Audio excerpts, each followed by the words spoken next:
Bonsoir, bonsoir à tous et à toutes. Soyez les bienvenus. Quel plaisir de vous retrouver sur El Mararabia. Il est 19 h précisément en Algérie. Soyez les bienvenus. Et puis un coucou et un bonsoir bien évidemment à tous ceux qui nous regardent à travers le monde, notamment en France et à travers l'Europe et l'Afrique via le satellite, les réseaux sociaux. Bien évidemment, vous êtes nombreux à nous demander où et comment revoir les émissions. Eh bien, c'est sur YouTube. Vous avez tous nos programmes. Ce soir, nous allons donc revenir sur une actualité qui malheureusement revient souvent en Algérie, même s'il y a encore une fois une opacité des médias. On va en parler, des médias qui restent silencieux sur cette affaire, des médias qui sont aussi restés très silencieux sur ces intempéries qui ont ravagé, fait énormément de dégâts en Algérie. Voilà, donc on va revenir sur ce conteneur rempli de cocaïne à destination du port d'Oran, intercepté en Espagne, donc une cargaison qui provenait apparemment de l'Amérique du Sud et à destination du port d'Oran en passant par l'Espagne où cette cargaison donc a été interceptée. Voilà ce que rapporte le média local La Vanguardia précisément. 322 kg de cocaïne découvert, je vous le disais, dans ce conteneur. La cargaison en provenance du Brésil, selon ce média, a fait escale dans la ville espagnole et devait reprendre son trajet dissimulé dans des conteneurs qui portaient des grains de maïs notamment. Donc plusieurs questions se posent bien évidemment derrière cette nouvelle, derrière cette interception. On va essayer de comprendre, est-ce que ces histoires de cocaïne arrivent notamment peut-être à quelques mois, quelques semaines d'une échéance électorale comme la présidentielle. On se souvient aussi qu'avant les élections, le fils du président actuel, Abdelmadjid Tebboune, avait été intercepté et après l'élection, il avait été libéré. On va essayer aussi de comprendre peut-être, est-ce que l'Algérie est vraiment un des réseaux où doit passer notamment la cocaïne? Est-ce que c'est devenu le fief des drogues? Et puis les moyens mis en place par le pouvoir, par la police, un chef d'état-major, Saïd Chengliha, qui dit tout de même qu'il a mis tous les moyens. On va essayer de comprendre une question aussi qui se pose. Y a-t-il une guerre des clans? Et peut-être aussi là, dans cette affaire précise, quand on connaît les relations diplomatiques qu'il y a entre l'Espagne et l'Algérie, est-ce que cela relève d'un coup monté? On va essayer d'en parler. Et puis on écoutera aussi tout à l'heure des invités, des sonores notamment, avec des anciens responsables qui nous disent que pour notamment pouvoir donc lutter contre la corruption, il faut être propre. Et on entendra tout à l'heure un ancien wali d'Oran qui nous a dit que lui, il l'a dit clairement aux médias du moins, qu'il avait été incarcéré parce qu'il en savait trop. Sur le plateau, alors le titre de l'émission, Algérie, 322 kg de cocaïne à destination d'Oran, intercepté en Espagne, on en parle. Omar Ait Mortal, candidat à la présidentielle 2024, bonsoir. Bonsoir Chaban, bonsoir aux auditeurs, aux téléspectateurs de El Mararabia. Merci pour votre fidélité. Maître Aïssa Rahmoun, est-ce que Maître Aïssa Rahmoun est avec nous? Il est avec nous. Bonsoir Maître. Alors, je pense que vous êtes en mute, peut-être. Voilà, merci. Et vice-président de la Fédération internationale pour les droits humains. C'est une fierté aussi pour l'Algérie. Et est avec nous, le plaisir de l'accueillir. Je crois que c'est une première pour lui sur nos antennes. Kamel Mortefi, bonsoir. Allô, bonsoir. Merci d'être avec nous, militant politique, et vous êtes au Canada, à Montréal, et pour la petite histoire, vous êtes militant politique, vous avez été longtemps au RCD. Omar Ait Mortal, petite question, comme ça on va parler dans un instant, notamment de cette presse silencieuse. Oui. Il y a les intempéries, il y a cette presse notamment totalement absente sur ce sujet dont nous allons évoquer. Les Algériens vont devoir vivre et devront normalement vivre une période importante qui est une échéance importante, c'est cette présidentielle 2024. On entend des choses tout de même en Algérie, d'un point de vue général, on sait que réellement ça aura lieu, on a la date, c'est avril, c'est décembre.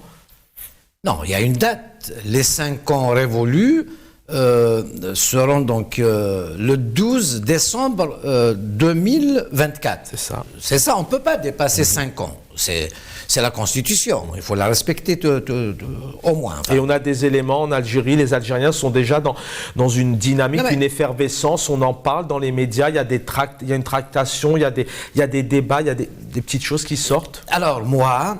Pas vous, Jean-Paul, vous on est d'accord. Je suis candidat à la candidature. Très bien. Parce que je trouve irrespectueux et dangereux de priver le peuple algérien d'un débat présidentiel, une campagne présidentielle. C'est-à-dire, c'est dans cette campagne présidentielle que les Algériens devraient débattre de leur avenir et du devenir de leur pays.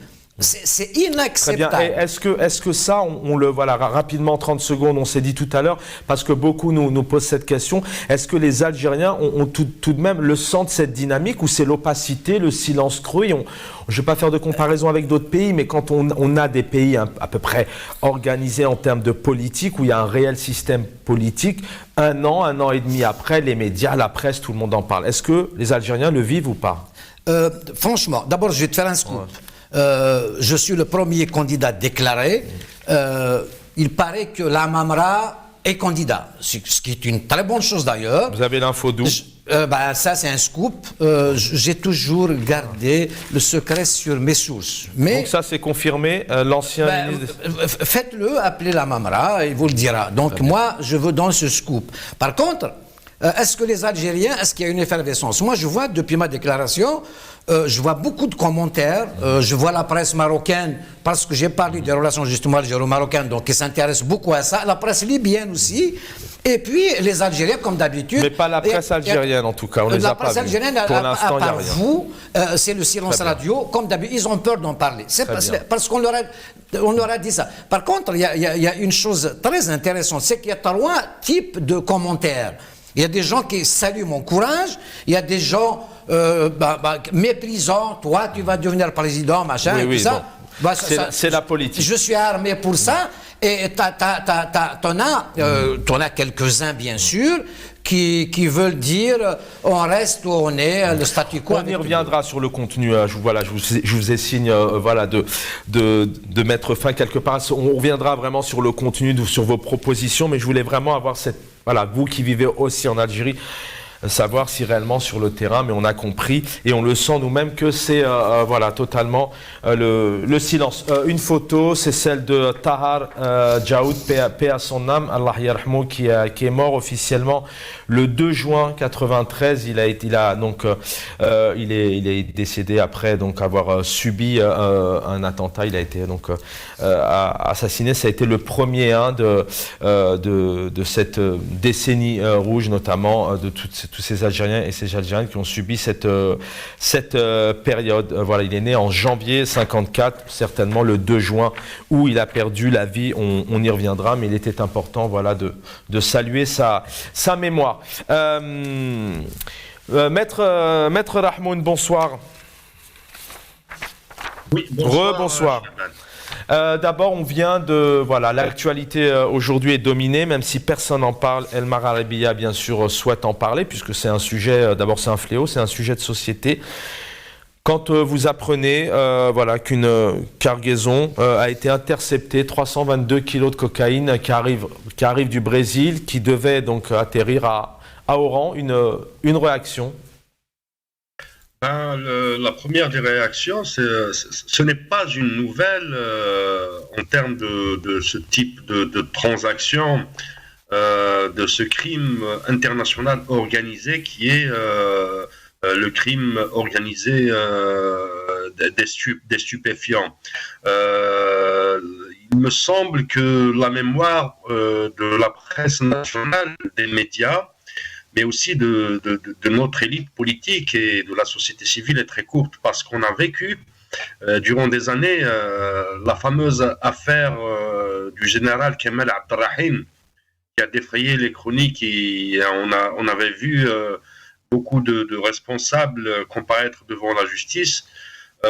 J'étais personnellement constitué dans l'une des affaires de l'ancien directeur de la santé publique d'Oran, Adazil, l'opposant au général Kemal Abdelrahim, où il était dénoncé par le DSP dans une affaire de drogue, lui qui était responsable de cette région de l'Ouest.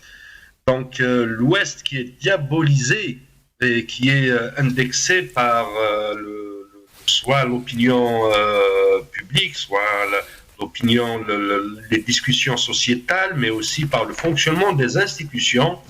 Arbab تاع l'Ouest, comme étant une plaque tournante des stupéfiants, de ce trafic international, parce qu'il y a la proximité avec le Maroc d'une part, mais aussi ces transactions qui se font à travers l'Espagne et plusieurs ports de l'Europe. Faut-il signaler une chose, que c'est la troisième affaire, qui arrive d'Espagne, que les autorités espagnoles rendent public ce genre de trafic international qui est très dangereux pour la société algérienne, pour toutes les sociétés. Une question aussi à se poser, ça vient de l'Amérique latine, du Brésil, selon les informations transmises par un journal espagnol, ce même pays qui est un pays membre du BRICS, que l'Algérie, aujourd'hui l'État algérien s'apprête à intégrer ce groupement international qui est le BRICS. Beaucoup de questions restent à poser. On essaiera aussi effectivement de comprendre réellement qui peut mettre fin à ce fléau. On annonce aux Algériens un certain nombre de moyens qui sont mis en place, mais est-ce que les personnes qui sont au pouvoir, aux responsabilités, peuvent-elles réellement faire quelque chose? Parce que souvent, quand elles essayent de mettre le pied dans le plat, pour certaines d'entre eux, elles se retrouvent derrière les barreaux. Omar est mortal. On va venir nous rejoindre à nouveau Kamel Mortefi dans un instant. C'est pas nouveau pour l'Algérie. D'abord, vous pouvez réagir sur cette nouvelle. C'est pas rien tout de même. Voilà, avoir une réaction. Et puis, est-ce qu'aujourd'hui, l'Algérie devient le transit, le Brésil, l'Espagne, l'Algérie de cette. Encore une fois, c'est pas la première fois de cette drogue, de ce fléau. Alors, il y a une remarque, c'est que la première fois, c'était 701 kilos. Exactement. Et maintenant, c'est la moitié. Le chiffre m'interpelle enfin. Donc, il y a quelque chose qui est mijoté. Deuxième chose, c'est que c'est le chemin de la drogue vers la France et l'Europe qui a changé. Parce que la cargaison, elle vient à Alger. C'est qu'il y a complicité donc, des responsables, de la douane, de la gendarmerie, automatiquement. Ah, vous n'y allez pas de main morte. Pour vous, les services de sécurité... Ah, c'est qu'il y a complicité automatiquement. C'est que le chemin de l'Espagne vers l'Espagne, justement, et la France, il y a de la surveillance, ils sont sans relâche là-bas. Donc, ça passe par Alger. Et donc, il y a complicité dans les ports algériens. Ce n'est pas un scoop du tout, parce que l'aéroport, le port d'Oran, vous savez, le téléphone, depuis 2018, est interdit d'importation. Vous allez dans toutes les boutiques algériennes, vous allez trouver les derniers cris de téléphone. Ça passe par où? Ça rentre par c'est-à-dire il y a complicité de la douane, des responsables, du ministère du Commerce. Donc la drogue... Parce que la drogue... Expliquez-nous, c'est bien parce que vous dites les choses. Oui. C'est bien, c'est important ce que vous dites et c'est aussi grave. Quand vous dites il y a complicité, ça veut dire que ça arrive de là-haut, de la gouvernance, ce sont les responsables des ports, les douaniers. Essayez de nous donner des éléments, comment ça pourrait se passer. Les barons de la drogue se font un chemin en payant, bien évidemment. Ça, c'est clair. Donc, si ça vient au port d'Oran, après, par exemple. Donc ça transite par le port d'Oran. Mais la garderie, qui garde ça en attendant? C'est bien sûr la responsabilité incombe à la douane, responsable du port et ailleurs, et la gendarmerie et la police et tout ça. Donc on ne peut pas transiter comme ça par Oran sans complicité. Donc il y a complicité. Deuxième chose, 1 gramme de cocaïne, il coûte en Algérie 30 à 40 000 dinars.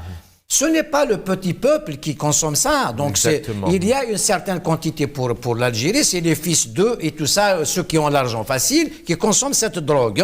C'est comme les cerises. J'ai fait un commentaire tout à l'heure. Alors les cerises, elles sont à 2000 à 4000 dinars. Je leur ai dit c'est normal. Ils m'ont dit non, pourquoi le peuple. Ça s'appelle Hab el-Melouk. Oui. C'est le fruit des rois. Donc ce n'est pas pour le petit peuple. Le petit peuple ne consomme pas des cerises ni de la cocaïne. On va faire appel ici à notre avocat, ici présent ce soir, et qui connaît très bien le pays, Maître Rahmoun. Quand on entend un citoyen algérien, un militant politique présent, qui connaît quand même, qui a roulé tout de même sa bosse au pays, avec tout le respect que je vous dois, il y a cette complicité tout de même. C'est vrai que quand on voit ces quantités faramineuses arriver, transiter et puis parfois passer, est-ce qu'on pourrait penser effectivement qu'il y a une complicité, je ne sais pas, je pose des questions, des walis, du gouvernement, des responsables, peut-être des employés? Il s'agit d'une complicité institutionnelle et institutionnalisée. Merci, maître. Pourquoi? Parce que quand il y a un pays émetteur, quand il y a un État émetteur, il y a un État récepteur. Et dans cette transition commerciale, dans cette transaction commerciale, il y a des règles douanières, il y a des règles intérieures et dans le commerce international aussi, qui veulent dire qu'il y a des documents, des frais, des réceptions, des transits de marchandises. Donc il s'agit d'une marchandise qui était incrustée dans une marchandise qui est supposée être prohibée. Donc une expertise s'impose. Et dans cette expertise, il y a la responsabilité, elle engage qui en premier lieu? Elle engage quelle institution? Et dans les institutions, il y a des fonctionnaires d'institutions qui travaillent là-dedans. Il est vrai que probablement, il y a des extras, des barons qui gèrent ce commerce juteux, mais bien sûr avec la complicité de fonctionnaires. Ces fonctionnaires, en termes de qualité, dans le langage du droit, en termes de mandat, en termes de mandat, pour citer le jargon juridique, ils ont en face une responsabilité. Donc, automatiquement, des institutions sont engagées. Et quand les institutions des États, je parle au pluriel, que ce soit le Brésil, l'Espagne, l'Algérie et probablement d'autres États, donc c'est ça la criminalité organisée. Après que les bénéficiaires soient des barons, des gens ordinaires, cela ne peut pas se faire sans la complicité des institutions des États. Exact. On va écouter ici Bachir Frik, que vous connaissez, messieurs, ancien wali d'Oran. Il avait dit, vous allez l'écouter, il dit clairement, voilà, moi j'ai été emprisonné parce que je savais, parce que je dis. ربما سجني وخلفياتها وتداعياتها تختلف على كثير من الإطارات لأن الأمر كله يتعلق بمحاولة في هذاك الوقت لإخفاء فضيحة الكوكايين صحيح في وهران وكانت تكلمت عليها الصحافة إلى آخره فجعلوا مني كبش فداء في هذه القضية لطمس طيب والقضية. Voilà, on peut réagir à ce qu'on vient d'entendre, un ancien wali qui dit voilà, quelque part j'ai été un peu le bouc émissaire, il fallait quelqu'un et c'est moi, c'est courant ça en Algérie. Vous savez, il a essayé de parler, il est passé par la case prison donc de Souel et puis je crois qu'il est décédé. Là, sinon longue vie. Donc parce qu'il sait ce qui s'est passé. Il a essayé d'en parler à la presse et tout ça, c'est ce qu'il dit, il a été en prison. Donc on lui fabrique une affaire, il va en prison. C'est simple. Je reviens sur la complicité des institutions. C'est institutionnel. Ce n'est pas le petit douanier, évidemment, le petit policier. Ça, c'est des gros bonnets. Par exemple, des gros bonnets, sans citer de nom, hein, le but c'est pas de citer de nom, mais c'est des responsables de quoi, de qui, pour les personnes de la qui nous gendarmerie, regardent. de la douane, la complicité à haut niveau, c'est un ordre. Des services de sécurité en Algérie. Laissez passer ce conteneur, point à la ligne, tu le touches pas. Ça se passe comme ce conteneur, il passe, il peut être présent, il peut envoyer quelqu'un, il le fait passer, il sort, et puis voilà. Mais moyennant, ces personnes qui décident moyennant quoi, de l'argent. Je vous ai raconté une chose. La douane algérienne, et les complices, bien évidemment. Je vous ai parlé du téléphone depuis 2017, on n'a pas pu importer. Vous allez trouver tous les derniers cris. Deuxième chose, on a corrompu même les anciens moudjahidines et les faux moudjahidines pendant qu'on y est. Alors, on importe un véhicule. Vous allez trouver des showrooms en Algérie, il y a la vente de véhicules spécialement aménagés, VSA, c'est-à-dire le Moudjahid a le droit d'importer. Or qu'ils vendent la licence, et c'est des showrooms, ça passe par la douane, et la douane accepte la vente sous le manteau, la carte grise, incessible pendant 3 ans, or qu'elle se vend normalement dans les showrooms et tout ça. C'est-à-dire il y a perte à gagner pour la caisse publique, le trésor public. Et donc ça, c'est la douane, c'est l'affaire de la douane est corrompue. Et nous avons le corps de la gendarmerie, le seul corps, le Sénat et la gendarmerie. Ces deux corps-là, les institutions, sont des corps coloniaux. C'est la France qui les a mis. Et qu'en France que ça existe. Donc ils ne servent à rien, ils servent à faciliter la corruption. Ça, c'est de la corruption morale. Parce que quand on sait que des choses rentrent en Algérie, vous allez... interdit d'importer de la Nutella. Vous allez dans tous les petits restaurants, il y a de la Nutella de Belgique. Comment elle rentre? Les téléphones, les voitures. Donc la douane est un passoire sous les ordres, bien évidemment. Ce n'est pas n'importe qui passe. Et c'est ça la corruption. D'ailleurs, la presse algérienne n'en parle pas. Vous allez acheter une voiture dans un showroom, vous dites non, mais c'est au nom du Moudjahid, mais non, il m'a signé un faux papier, tout ça, on t'est daté, vous inquiétez pas, on est là. Voilà. Et parfois, il y a des problèmes qui se terminent au tribunal de Rouiba. C'est pour ça qu'on a interdit aux femmes de shahid d'avoir cette licence, cette fameuse licence, parce qu'il y a des problèmes, on risque de présenter une femme de shahid à la justice à Aïb. J'ai fait une recherche sur des VSA, c'est le véhicule spécialement aménagé, c'est la même chose, la drogue, le téléphone, d'autres matières. Vous allez un conteneur, vous allez importer une matière première et à l'intérieur vous allez autre chose. Mais ça, il faut faire un chemin. Donc, c'est-à-dire, il faut acheter le chemin en quelque sorte en largant, donc au jargon de la rue. Mais il y en a payant. Ce n'est pas rien. La dernière fois en Algérie, j'essaie de faire des enquêtes. Je fais que ça. Hein. L'aliment pour les animaux. Le bétail. De bétail. De chiens et des chats. Donc, elles se vendent en Algérie. J'ai un ami qui est en Slovaquie, il voulait importer légalement. C'est interdit. Comment? Alors, même les corps de l'armée, de la gendarmerie, tout ça, ils achètent. Ils ont des chiens, sniffer et tout ça, machin. Comment ils le nourrissent? Ils achètent dans le marché. Mais comment ça rentre? C'est interdit.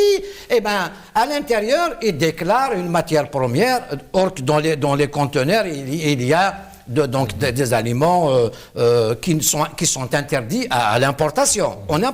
J'ai vu, j'étais reçu par Kamel Rzig, ministre du Commerce. Ancien ministre du Commerce. Conseiller du président de la République actuellement. Donc c'est quelqu'un qui voulait fabriquer l'écran de téléphone. Il est bien branché avec Samsung et tout ça. Et il lui a dit, sinon, est-ce que je peux importer? Il lui a dit, c'est interdit. C'est là que j'ai appris la chose. Mais il lui a dit, mais je trouve, il se connaît bien en téléphonie, toutes les boutiques ont les derniers cris de Samsung, tout ce que vous voulez. Et le ministre a répondu, il lui a dit, c'est le cabas. J'ai dit, monsieur le ministre, un cabas, ça ne suffira même pas à une boutique à Alger. Il me dit, pour toi, le cabas, c'est le sac. C'est les conteneurs, monsieur. Ah ben, donc on appelle le cabas, mais finalement, c'est des conteneurs qui passent. Comment ça passe? Le ministre me l'a dit. Et en présence d'un ami que vous pouvez vérifier tout cela. Et c'est une réalité, malheureusement.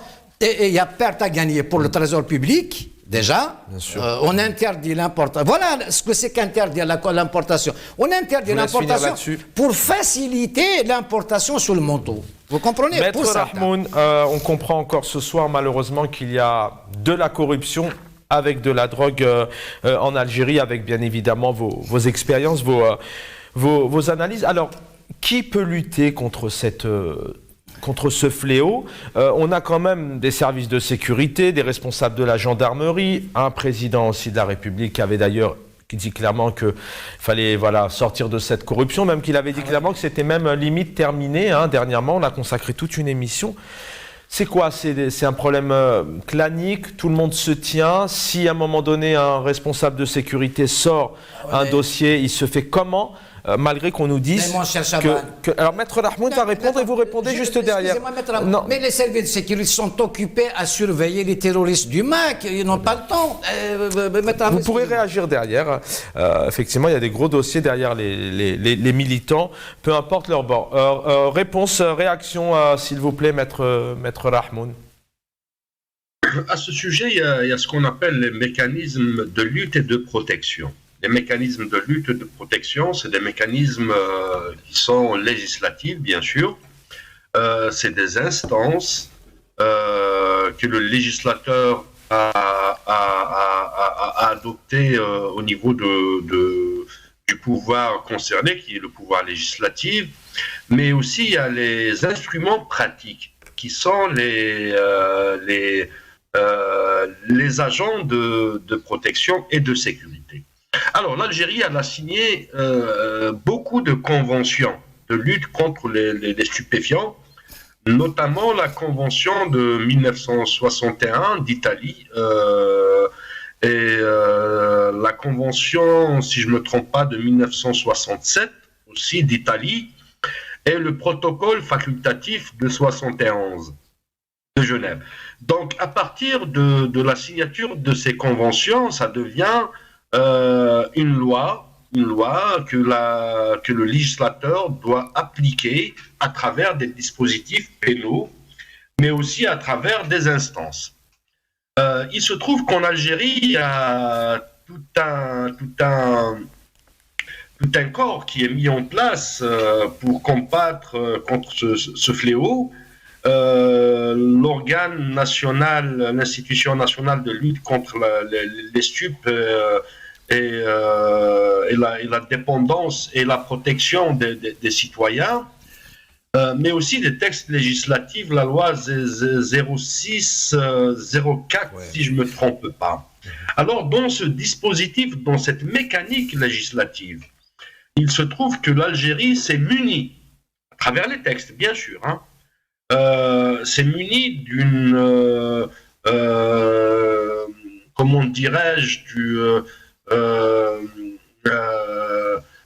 force législative de textes assez important pour combattre ce phénomène. Il se trouve que sur le terrain, en tant que praticien du droit, ayant très souvent travaillé sur les affaires de stupes aussi, les enquêtes ne sont pas assez approfondies. Mais est-ce qu'il y en a réellement? Est-ce qu'il y a actuellement, par exemple, c'est vrai que même nous, journalistes, on est obligés d'aller essayer de chercher soit des presses algériennes, mais qui travaillent autrement à l'étranger, ou alors des presses françaises ou internationales. Est-ce qu'il y a réellement des enquêtes en Algérie à ce sujet? Aujourd'hui, on n'entend pas de débat, on n'entend pas de spécialistes, etc. Parce que certainement, il faudrait faire ressortir des personnes, des dossiers. Une question très pertinente qui me fait rire et pleurer à la fois. Pourquoi? Je m'explique. Dans ce dispositif de lutte contre ce fléau, écoutez-moi très bien. Est-ce qu'on a approfondi les enquêtes quand on arrive à épingler un dealer, un grossiste du côté de l'Alma, ou là du côté de Sougharas, ou là du côté de Tbissa, ou là du côté de d'Oran? Est-ce que les enquêtes sont approfondies pour arriver vraiment au parrain? Non. On arrive à un certain niveau, on arrête les enquêtes. Ça, c'est première question à se poser. Pourquoi les services de sécurité, les enquêteurs n'approfondissent pas les enquêtes? Un deuxième élément qui est très important, les lanceurs d'alerte. Souvenez-vous que, et là, il faut rendre un grand hommage à deux militants qui sont Saïd Boudour, qui est militant de la Ligue algérienne de défense des droits de l'homme, mais aussi journaliste de Radio M, et Nourdine Tounsi, qui est incarcéré aujourd'hui pour le fait de dénoncer, de lancer l'alerte sur la première opération des 700, etc., de kilogrammes de cocaïne. Donc, tu vois, c'est Chaban, c'est Omar, quand il y a un lanceur d'alerte qui font un travail extraordinaire sur la provenance, sur des quantités faramineuses, incroyables, qui rentrent en Algérie à travers des réseaux, ils sont en prison ou sous contrôle judiciaire. Donc aujourd'hui, le législateur ne garantit pas aux journalistes, le journaliste d'investigation, bien sûr, celui qui fait des enquêtes, une protection. Au contraire, ils les mettent en prison, ils sont poursuivis pour le fait de dénoncer ce genre de pratiques. Quand j'ai dit tout à l'heure que ce genre d'affaires sont institutionnalisées, on ne peut pas imaginer. Alors, c'est Omar qui a donné le chiffre de 30 000, 40 000 dinars pour le gramme de cocaïne. Je pense que c'est un peu exagéré parce que dans le marché, et selon mon expérience qu'on a eue comme procès-verbaux et enquêtes de la police judiciaire, ça varie entre 20 000 à 25 000 dinars pour le gramme. Alors imaginez sur 710 kilogrammes ou 320 kilos de cocaïne, c'est un chiffre faramineux. Et ça, c'est ce que les institutions nous rappellent comme quantité et chiffres avancés. Rappelez-vous aussi que le scandale de Sonatrach était révélé par des Italiens, mais jamais par les autorités judiciaires algériennes. C'est souvent le cas. Je reviens à vous, Maître. Je reviens à vous, Maître, et on va aussi se poser cette question, comment peut-être donner espoir aux Algériens, et puis même au personnel, aux policiers qui travaillent, aussi à la justice. Et on va revenir aussi sur cette période un peu particulière, où on rappelle tout de même que le fils du président de la République a été incarcéré avant l'élection pour des raisons de drogue, de cocaïne, pour du trafic de stupéfiants. Et après, quelques semaines après l'élection, il a été libéré. Alors, on a Kamel Mortefi qui vient de nous rejoindre. Voilà, l'émission touche à sa fin, mais c'est pas grave, c'est une première, c'est important de l'entendre. Si Kamel Mortefi, bonsoir. Alors, est-ce que si Kamel Mortefi est avec nous? Voilà. Si Kamel, vous m'entendez? Si Kamel Mortefi, est-ce que vous m'entendez? Oui. Ouais, oui. Alors apparemment vous êtes avec nous, peut-être que vous êtes en mute. Est-ce que vous m'entendez? On va. Si Kamel, vous m'entendez? Bon, on va essayer de rétablir la communication. Alors si Kamel Mortefi, on me dit que vous êtes avec nous, est-ce que vous m'entendez? Voilà, Ah oui, vous m'entendez. Bonsoir, rebonsoir. Ouais, on a un petit souci de connexion. Omar Ait Mortar, le président, encore une fois, on a longuement évoqué un peu, il est au pouvoir depuis plus de 3 ans et demi. Voilà, les conditions où il a été élu, mis en place, on les connaît. En tout cas, voilà, il est chef d'État, il est président. Donc l'exemple est de mise. Son fils a été incarcéré avant son élection. Juste derrière, ça a défrayé la chronique. D'ailleurs, juste derrière, il a été libéré. D'ailleurs, je voudrais peut-être qu'on écoute, si Bachir en régie, Monsieur El Hamel qui dit clairement que voilà, pour vaincre la corruption, il faut être justement, il faut être nickel, intègre, honnête, propre. On l'écoute et on va justement se poser cette question. اللي يبغي يحارب الفساد لازمه يكون نظيف. اللي يبغي يحارب الفساد لازمه يكون نظيف. وأقول كذلك حتى ولو كان المؤسسة ما راهاش معنية مباشرة بالتحقيق، راه كل الملفات اللي عندنا وتخص هذه القضية رانا نمدوها للعدالة، لأن نكرر باللي ثقتنا كبيرة في العدالة. باش نحبسوا المؤسسة أمور كما هذه ما نقدروش نحبسوها. لأن المؤسسة عازمة باش تبقى تحت تصرف العدالة، عازمة باش تبقى لصالح المواطن ولصالح المجتمع الجزائري. إذا حتى واحد ما يقدر يحبس المؤسسة، لا بالادعاءات، لا بعملية تخويف، لا بعملية تلاعب ببعض الأمور. ونقول باللي رانا صامدين وباقيين على عهدنا.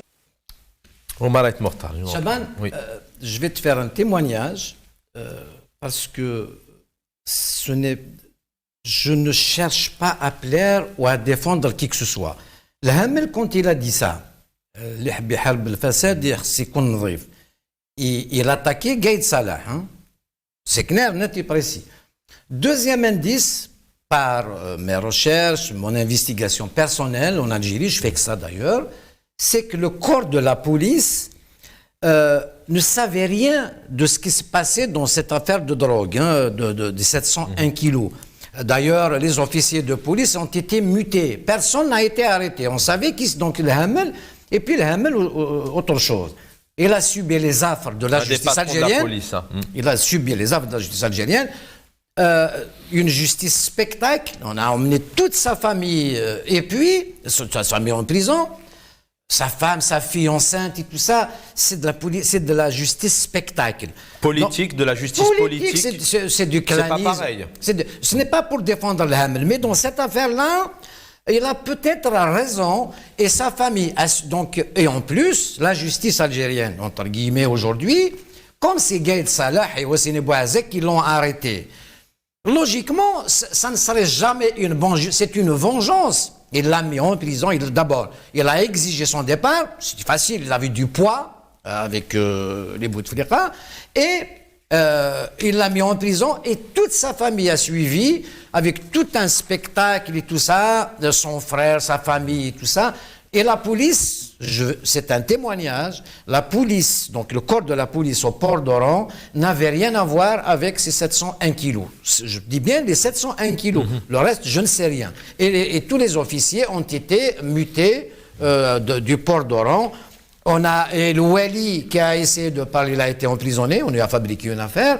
Donc, c'est pour ça que le chemin qui est fait, le transit, il y a implication automatiquement des hauts responsables qui ont la main sur le port, donc la douane en premier bien évidemment, et le reste après, donc c'est à vous de voir. Maître Rahmoun, pareil, on essaye de comprendre ce soir comment un pays, mais comment l'Algérie peut vaincre ce trafic, en sachant tout de même que derrière il y a des responsables, il y a des généraux, des responsables politiques, de police qui disent que tous les moyens sont mis en place, mais on a l'impression tout de même que tout le monde tient un peu tout le monde. On a vu donc le départ d'Ahmed Gaïd Salah et puis de Bouteflika. Juste derrière, on a des anciens responsables qui sont aujourd'hui derrière les barreaux, avec une justice parfois très particulière, voire aux ordres.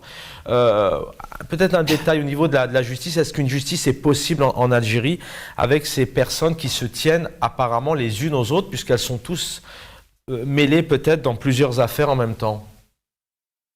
On ne peut pas dissocier, si Chaban, la justice de la notion de la légitimité, du transfert du pouvoir du peuple au gouverneur. Aujourd'hui, on est dans une situation telle que la situation post-indépendance, parce qu'effectivement, réellement, rien n'a changé. Il y a des normes institutionnelles qui sont installées. Il y a un fonctionnement qui est bâti sur une simple matrice. D'ailleurs, la preuve, elle est là. En Algérie, quand tu es au pouvoir et que tu es éjecté de ce même pouvoir, tu te retrouves en prison. Mais dès que tu sors de la prison, tu te retrouves décideur. C'est quand même... ça me rappelle le film, et là, je vais peut-être vous faire rire, la trilogie de Matrix. On est dans le plan Matrix en Algérie, où aujourd'hui le pouvoir, le vrai pouvoir, qui est exercé effectivement par l'état-major de l'armée avec les différents actionnaires de la décision politique. La justice aujourd'hui, je dirais aujourd'hui que la justice, c'est comme cette belle chanson de Jacques Brel qui disait au suivant, je m'excuse du terme, et puis c'est vraiment d'actualité. La justice aujourd'hui, c'est la vraie prostituée en Algérie. Pourquoi? Parce qu'aujourd'hui, tous les teneurs du pouvoir, d'une étape à une autre, utilisent cette justice pour prendre sa revanche, pour mettre ses adversaires, pour mater l'opposition, pour mater la société civile, et à partir de 2019, pour étrangler, sinon l'extinction de toute voix discordante au régime. Quand il y a des normes institutionnelles qui sont installées. D'ailleurs, il faut se poser la question, quelle est l'institution législative qui est censée être l'émanation de la volonté populaire qui est aujourd'hui légitime? La réponse est toute faite, simplement, sans décor, sans faire de dessin. Aucune institution, à part les petites APC, où il y a des petits traficotages entre Arches, entre pantins de la petite commune, comme disait Hussein Ahmed à l'occasion d'une élection, il disait « Je refuse la culture du tonton Macoute, du caïd de quartier, qui distribue des barnous à des amis et à des khali, du jamais vu chez nous, du déjà vu au temps colonial. » Donc aujourd'hui, réellement, l'essence et les racines de cette corruption institutionnalisée, de cette corruption contre la population, contre la société civile, contre le peuple algérien, trouve son germe, effectivement, dans la construction de l'État algérien post-indépendance. En fin de compte, il n'y a ni pouvoir législatif, ni pouvoir exécutif, ni pouvoir judiciaire, encore moins. Alors, en réaction à chaud, il y a peut-être voilà, Omar Ait Mortal qui souhaiterait peut-être vous répondre ou vous interpeller. Maître, vous parlez de l'arsenal juridique. Il existe bien évidemment, mais la justice s'en fout de tout cela. Hein. On a ratifié des trucs internationaux et tout ça, on ne les respecte pas, ça c'est clair. Vous parlez de l'élection. L'élection locale, c'est du tribalisme. Moi, je vote pour mon cousin, Khalé, machin, truc et tout ça. Donc, c'est ça, c'est un semblant d'élection. On s'en fout, ils n'ont pas d'effet. L'élection nationale, c'est des nominations. Moi, quand je dis ça, c'est que j'ai participé aux élections. Moi-même, je n'ai pas pu voter pour ma personne. Donc, on m'a empêché de voter. Et il n'y avait pas de votants du tout.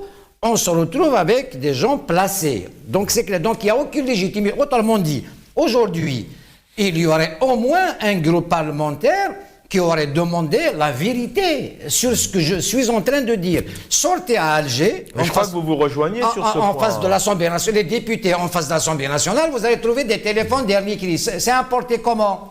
Vous allez trouver de la Nutella, vous allez trouver de l'aliment de bestiole. Comment c'est importé? Les voitures, comment les churros? C'est ce que vous disiez tout à l'heure. Donc la douane, il est impliqué, il est responsable. Bien évidemment, le ministre du Commerce lui-même doit nous justifier comment elles sont rentrées. Et évidemment, le Trésor public, qui est l'IGF et le ministère des Finances, devraient donc demander son dû, parce qu'on vole finalement la caisse publique, on vole le Trésor public.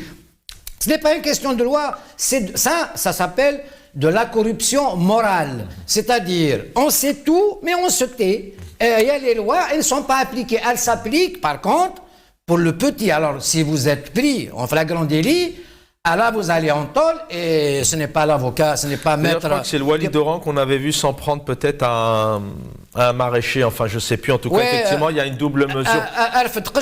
C'est du spectacle, c'est comme... Il a refait encore une connerie, le Moulid Diadoran, il ne fallait pas perdre par hasard comme ça à Tizi Ouzou quand on l'a jusqu'à 14-0, c'est tout un spectacle. Alors, donc, et on laisse des gens comme ça gérer le pays, une ville comme Oran, une wilaya comme... Non mais, donc il y a une corruption morale, c'est qu'on sait tout et on ne fait rien. Sinon, comment voulez-vous passer 700 kilos à Alger, 300 kilos... Les 700 kilos, on ne sait pas maintenant... Faut-il pouvoir faire quelque chose? Ce que vous dites là depuis tout à l'heure, vous ne pourrez pas le faire sur un plateau en Algérie. Autre chose, bien évidemment. Autre chose, c'est que Kamel le Boucher ne sait même pas ce que c'est que la blanche. C'est-à-dire, il a joué la mule, donc ça habite Ken. Donc c'est le transit. Les gens qui s'occupent de ça, ce n'est pas le boucher. Le boucher, on lui a donné un papier pour importer de la viande pour toutes les casernes d'Algérie. Et voilà. Troisième chose aussi, maître, il doit savoir, qui a la même base sur les hangars en Soudan. Qui sous-traite ça? Vous avez trouvé des enfants de Gaïd Salah, de machin, parce que le stockage... En Soudan, c'est-à-dire à partir de la police aux frontières, à l'intérieur, c'est les zones internationales. Et on garde de stockage avant que la marchandise soit dédouanée. Donc voilà les zones sous-douanes. Et vous avez les ports secs aussi. C'est des zones, parfois, c'est des zones sous-douanes avant qu'elles soient vérifiées. Tout ça. Qui a ça? Ce n'est pas un petit citoyen, c'est toujours, on sait qui c'est, tout le monde sait, ce n'est pas Maître, comment il s'appelle, Tchouri Smith Rahmoun. Maître Rahmoun, excusez-moi. Donc, c'est la vérité, tout le monde la connaît, mais pourquoi elle ne se manifeste pas? Parce que les gens manquent de courage. On ne veut pas que ça aille de l'avant. Qui manque de courage quand même? Dites-moi quelqu'un qui dit ces vérités-là. Vous croyez que je suis le seul à le savoir? Alors vous croyez que je suis... Il y a qu'Omar et Mokhtar qui sait. Je peux vous répondre? Attends, juste un truc. Maître Rahmoun m'a dit une chose, c'est la justice italienne qui a dénoncé les affaires de son attraque. Maître Rahmoun, je suis la seule partie civile à Milan dans le procès dit son attraque.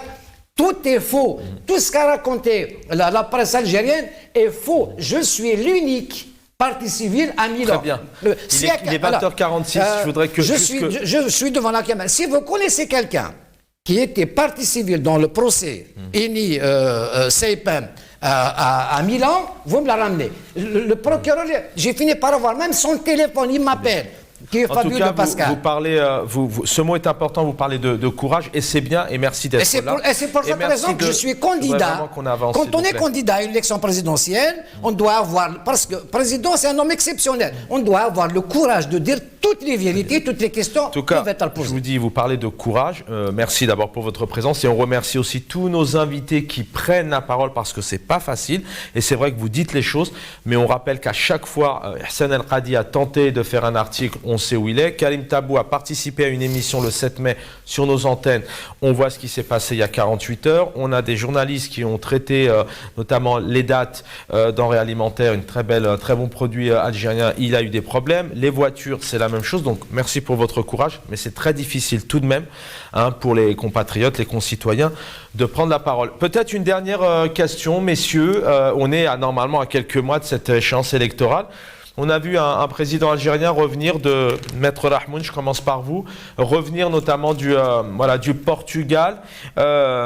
Et est-ce que quelque part on a envie de le déstabiliser au moment où il est au Portugal en Europe? Il y a l'un des opposants politiques les plus connus tout de même, qui est très présent sur la scène politique et médiatique en Algérie, du nom de Karim Tabou, qui a été interpellé à ce moment-là. Cette histoire de drogue, pareil, est-ce qu'elle ressort aussi à quelques semaines de cette échéance pour déstabiliser le président, faire un rappel aussi peut-être que son fils, etc. Mais Chaban, dans un pays qui se veut construire politiquement la souveraineté populaire et l'état de droit, bien sûr en ayant comme mécanisme de fonctionnement les règles démocratiques. C'est bien, avant de répondre à votre question, je voulais dire que c'est bien d'avoir le courage de dire, comme c'est Omar, ou la volonté, la capacité d'agir. Mais entre ces deux, il faut avoir aussi la force et la capacité à réfléchir. Aujourd'hui, je pense que La déclaration de Mouloud Hamrouch à l'occasion de l'élection présidentielle qui a consacré Tebboune comme chef de l'État, il a très bien répondu en disant « Même si je suis élu président de la République ou chef de l'État, je ne pourrai rien faire. Je ne peux rien faire. » Pourquoi il ne peut rien faire? Dans un système aussi fermé, dans un régime aussi hostile à la société, dans un régime aussi hostile à l'opposition, à l'ambiance sociale décrite par Mohamed Harbi, il ne peut rien faire. Même si, là je parle de Mouloud Hamrouch, qui est quand même une personne très aguerrie, très au fin comment dirais-je, des ficelles du fonctionnement du régime. Alors là, pour la question Chaban, l'arrestation de Karim Tabou, ces kilogrammes ces sommes faramineuses de cocaïne, mais aussi l'affaire Issa Darbrab, l'arrestation d'Ahmed Mansri, Nordin Tounsi, lanceur d'alerte, et Saïd Boudour, autant. Aujourd'hui, est-ce que c'est une virgule à la volonté de s'investir pour Tebboune dans le deuxième mandat? En quoi ça intéresse les Algériens? En quoi les Algériens vont exprimer aujourd'hui leur volonté de gouverner sur le pays en étant dans un État républicain, démocratique à la fois. Donc en fin de compte, tout cela n'est qu'une étape, n'est qu'une station où le régime est en train de slalomer contre la volonté populaire. Merci maître. 30 secondes, le mot de la fin pour vous, Omar El Mortal. Je ne suis pas tout à fait d'accord avec Maître. On a 30 secondes. Bien sûr. L'élection présidentielle, maître, moi, ne privez pas le peuple d'un débat primordial pour l'avenir et le devenir de l'Algérie. Donc c'est dans une élection présidentielle, dans une campagne présidentielle, que toutes les questions peuvent être posées. C'est ce qu'on fait ici, il faudrait... C'est ce que fait Maître et c'est ce que vous faites et on espère à l'avenir... Je veux bien qu'il y ait d'autres candidats. L'appel est faible, en tout cas on en attend. Pour l'instant vous êtes le seul et on espère surtout que sur les plateaux algériens et que le champ médiatique et le champ politique sera ouvert, serait-ce que pour nous, pour aussi nourrir un peu nos débats et avoir aussi d'autres invités. Omar El Mortal, merci. Maître Rahmoun, merci infiniment. Kamel Mortefi, au plaisir de vous recevoir. On avait des soucis de connexion, merci l'équipe. Et dans un instant, Jamel Din, Ben Chenouf, bonne soirée à tous.